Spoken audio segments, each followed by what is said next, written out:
Hi and welcome to Best in Tesla. So more and more information about BYD's shaky financials are becoming more clear. So today we are exploring the financial drama that could challenge everything in the EV world if BYD's foundation is more shaky than it might appear. Because we did see Evergrande's collapse send shockwaves through China. But from the ashes, BYD is emerging stronger than ever, but might be using some of the same risky financial practices as Evergrande.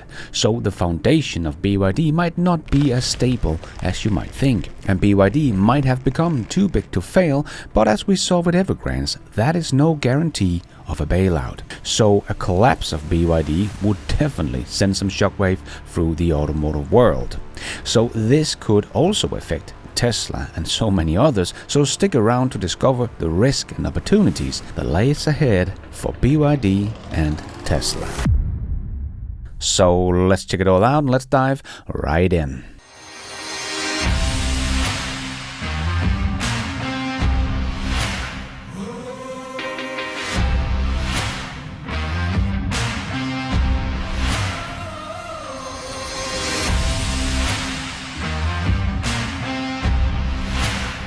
So, the YouTube channel Digging to China made a nice video highlighting the flawed economic strategy under Xi Jinping's leadership in China, giving the example of the collapse of Evergrande.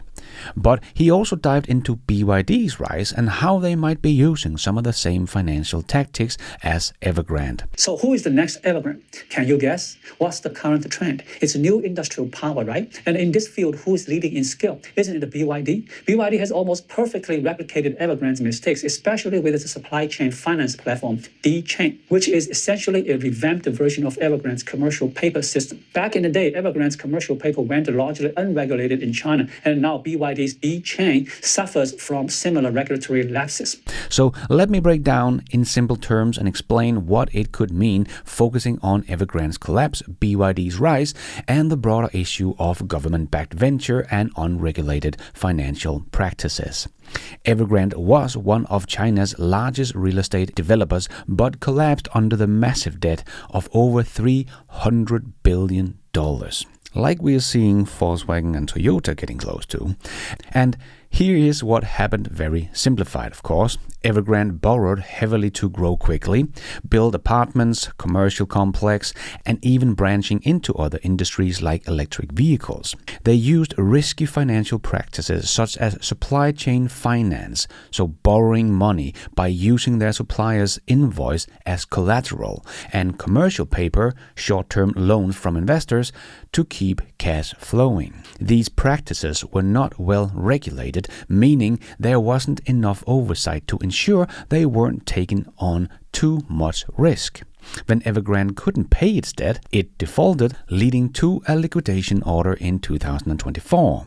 This affected home buyers, suppliers, investors, and shook confidence in China's property market, which is a huge part of its economy. So the danger here is that Evergrande's collapse shows that companies can exploit weak regulations and risky financial tools to grow unsustainably, putting the entire economy at risk when they fail. So they thought they were probably too big to fail, but did not get bailed out. BYD, on the other hand, has grown rapidly, becoming one of the largest EV manufacturers in the world. However, there are concerns about its practices too. BYD has received significant support from the Chinese government, including subsidies, tax breaks, and favorable policies, which helped it expand. So again, comparing it to Tesla is no easy task. But recent reports like those from GMT Research in January 2025 that I also talked about in my news shows suggest BYD might be using similar risky financial practices such as supply chain financing to hide the true debt levels. For example, it's estimated that BYD's actual debt could be much higher than reported, which raises the red flag about its long-term stability. As I mentioned in my news show a couple of weeks back, that instead of the 27 billion RMB, they could have as much as 323 billion RMB, equal to $44 billion in debt. So while BYD's rise has been impressive, this example of Evergrande warns that even successful companies backed backed by governments can face hidden risk if they rely on unregulated financial practices. For example, with Evergrande highlights the danger of government-backed venture where the government supports certain companies with money, policies and resources. On one hand, this support can drive growth, as seen with BYD's success in the EV market. On the other hand, it can encourage reckless behavior as companies like Evergrande may feel too big to fail and take on excessive risk, knowing the government might bail them out.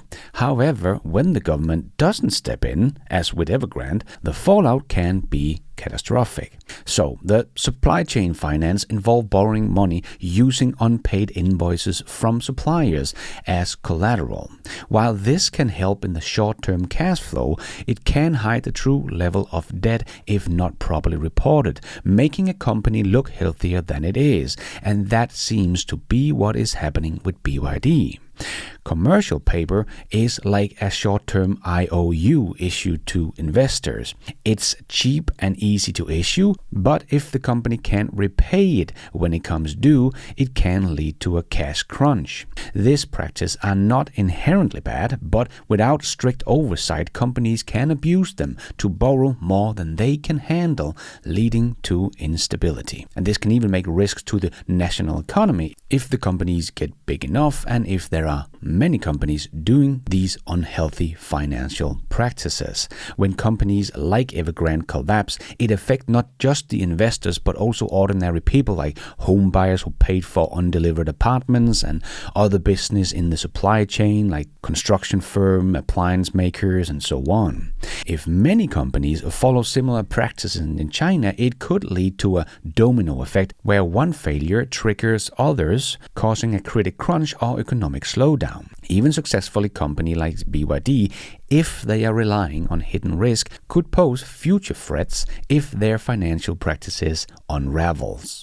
So, in essence, the example is a cautionary tale about balanced growth and stability. Government support can fuel innovation and expansion, but it must be paired with a strong oversight to prevent companies from taking on excessive risks. Unregulated financial practices may help companies grow in the short term, but they can create hidden dangers that threaten long-term stability. The contrast between Evergrande's failure and BYD's success shows that even thriving industries like EVs need scrutiny to ensure they aren't building on shaky foundations. So while government-backed ventures and financial practices are often criticized, they can also be seen as a double-edged sword. For example, China's aggressive support of EVs has made it a global leader in the industry, which could benefit the world in terms of reducing carbon emission. However, the challenge is to find the balance. How can government encourage innovation without enabling reckless behavior? Perhaps the solution lies in more transparent financial reporting, stricter regulation on risky practices, and a shift away from too big to fail mindset, ensuring that companies are held accountable regardless of their size and government ties. But I don't think that will happen in China anytime soon. So this example illustrates how governments support and unregulated financial practices can create both opportunities and dangers with significant implications for the national economy if not managed carefully. So what could this mean for Tesla? Well, if someone like BYD should collapse due to their financial mismanagement, it would remove a significant competitor from the EV market, particularly in China, of course. So this could, of course, lead to Tesla's possible capturing even more market share in China without BYD as a direct competitor. With less competition, Tesla could potentially maintain or even increase prices without losing market share. But moreover, Tesla's stable financial would stand out more starkly against the backdrop of another major company's failure, potentially boosting investors' confidence in Tesla's business model, as they are profitable and don't have much debt and are paying their suppliers even in China within 90 days, whereas someone like BYD takes about 275 days. So Tesla will look even stronger if something like this should happen.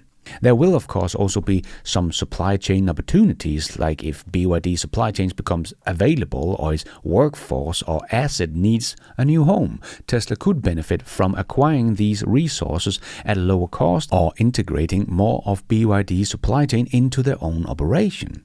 Also, as Tesla is about to come out with new models that can properly use any kind of battery chemistry, as they have highlighted in their investors' presentations before, they could probably be able to use all of BYD's batteries, chips, and whatever else becomes available.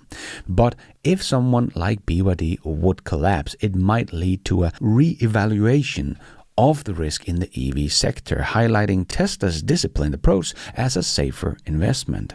But while Tesla might benefit from reduced competition and a clear demonstration of its financial strength, the broader implication could include market instability, regulatory changes, and shift in consumers' confidence.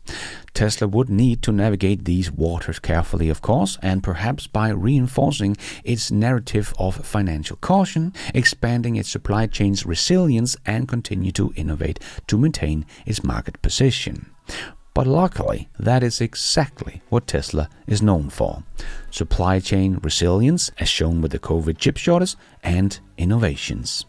So, while many like to compare Tesla to BYD, as they are neck and neck in the BEV unit sales at the moment, Tesla is doing it with a very strong balance sheet, whereas BYD might be sitting on a very shaky foundation.